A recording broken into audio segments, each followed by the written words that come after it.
Come a come $3000 a month कैसे earn कर सकते हो।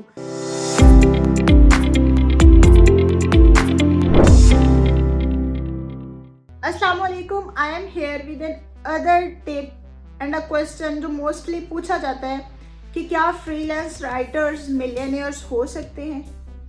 बहुत से लोग कहते हैं कि ये लो पेइंग स्किल है, इसमें $5 आ जाएंगे, 500 आ जाएगा, महीने का मैक्सिमम भी बनाए तो 1 लाख बन जाएगा, लेकिन इसमें मिलियनियर नहीं बन सकते। But this is wrong. मैं मिलियनियर हूँ और मैं मिलियनियर कैसे बनी हूँ। Obviously this is my 4th year, experience भी हो जाता है, बट मैं आज आपको कुछ टिप्स देती हूँ जो मैंने इन 4 सालों में सीखी हैं कि आप मिलियनियर या कम अज़ कम $3000 अ मंथ कैसे अर्न कर सकते हो। इसके लिए मेरी कुछ टिप्स हैं जो आप फॉलो कर सकते हैं to get hired for long terms. सबसे पहले टिप मेरे पास ये है कि don't work on single platform.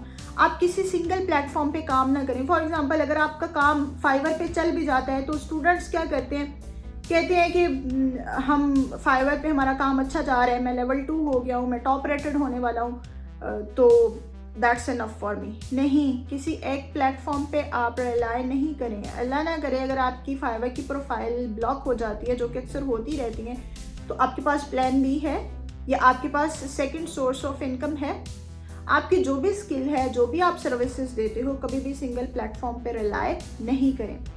आप वही सर्विसेज लिंक्डइन पे देना शुरू करें, आप वही सर्विसेज अपवर्क पे देना शुरू करें, वही सर्विसेज लेजिट पे देना शुरू करें, और भी डिफरेंट प्लेटफॉर्म्स इंस्टाग्राम वगैरह से आप या कोल्ड ईमेल से डायरेक्ट क्लाइंट्स भी ले सकते हो। सो हमेशा आपने ये बात जहन में रखनी है कि कभी भी एक प्लेटफॉर्म पे काम नहीं करना। आप अपने जहन में हमेशा वो एक मैंने कोट कहीं पे पढ़ी थी, मैं उसको यहाँ पे रिलेट करती हूँ। वो कहते हैं कि आपको उम्मीद अच्छे की रखनी चाहिए, लेकिन तैयारी बुरे हालात को जहन में रखते हुए करनी चाहिए। सो आप हमेशा अपने जहन में ये रखें कि अगर मेरा एक प्लेटफॉर्म या एक प्रोफाइल बंद हो जाती है या वहाँ से क्लाइंट्स नहीं मिलते बिकॉज ऑफ सम रीजंस, तो फिर मैं क्या करूँगा।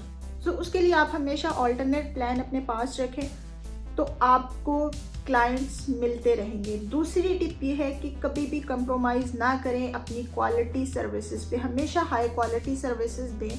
इससे ये होता है कि आपको क्लाइंट्स बार बार हायर करते हैं, लॉन्ग टर्म के लिए हायर करते हैं, और सिर्फ खुद ही हायर नहीं करते, वो अपने ऑफिस फेलोज़ को, कोलीग्स को, फ्रेंड्स को, सबको रेफ़र भी करते हैं कि मैंने फ़लाँ फ्रीलांसर की सर्विसेज ली थी, दे वर द बेस्ट, और आप उनको हायर कर सकते हैं।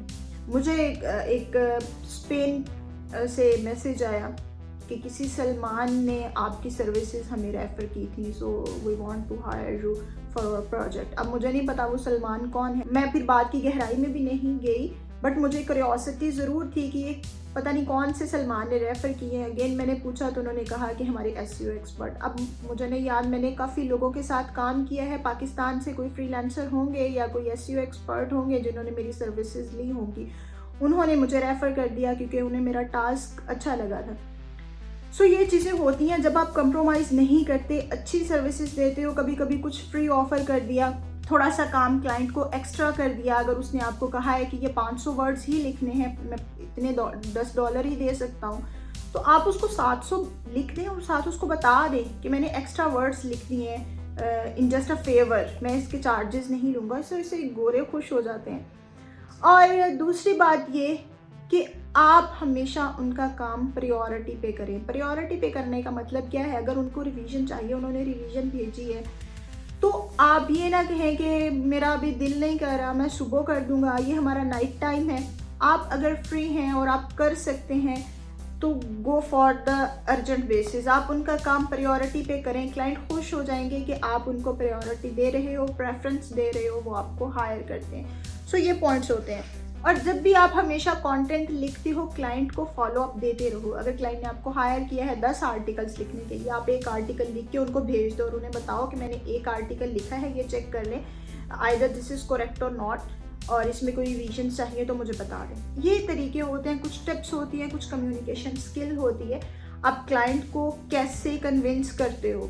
और जो कंटेंट राइटिंग है, ये हाई पेइंग स्किल ऐसे है कि आपको 6 मंथ के लिए, 1 ईयर के लिए हायर कर लिया जाता है। जिसने एक ब्लॉग लिखवाया है उसने क्या सिर्फ अपने वेबसाइट पे एक ही ब्लॉग अपलोड करना है? नहीं, उसने मल्टीपल ब्लॉग्स अपलोड करने हैं, उसने वेबसाइट कंटेंट पे लिखवाना है, फिर उसने गेस्ट पोस्ट भी लिखवानी है। जिसकी भी वेबसाइट है जो एसईओ पे काम कर रहा है या डेवलपमेंट पे काम कर रहा है, उनको एक दफ़ा कंटेंट नहीं चाहिए होता, उनको अपनी पूरी वेबसाइट के लिए हंड्रेड्स ऑफ ब्लॉग्स चाहिए होते हैं। सो अगर एक दफ़ा आप उनका अच्छा काम करते हो तो वो लॉन्ग टर्म के लिए आपको ही हायर कर लेते हैं। I am showing some of my screenshots. आप देख सकते हैं इस स्क्रीन शॉट में कुछ सिर्फ मेरे डायरेक्ट क्लाइंट्स नहीं हैं, फाइवर पे भी क्लाइंट्स के मेरे साथ 10-10, 12-12 ऑर्डर्स हैं और हर ऑर्डर की प्राइस किसी की 200 है, किसी की 600 है, $20 वाले भी हैं। So these are the tips जिनकी वजह से मैंने ये क्लाइंट्स लॉन्ग टर्म के लिए विन कर लिए थे।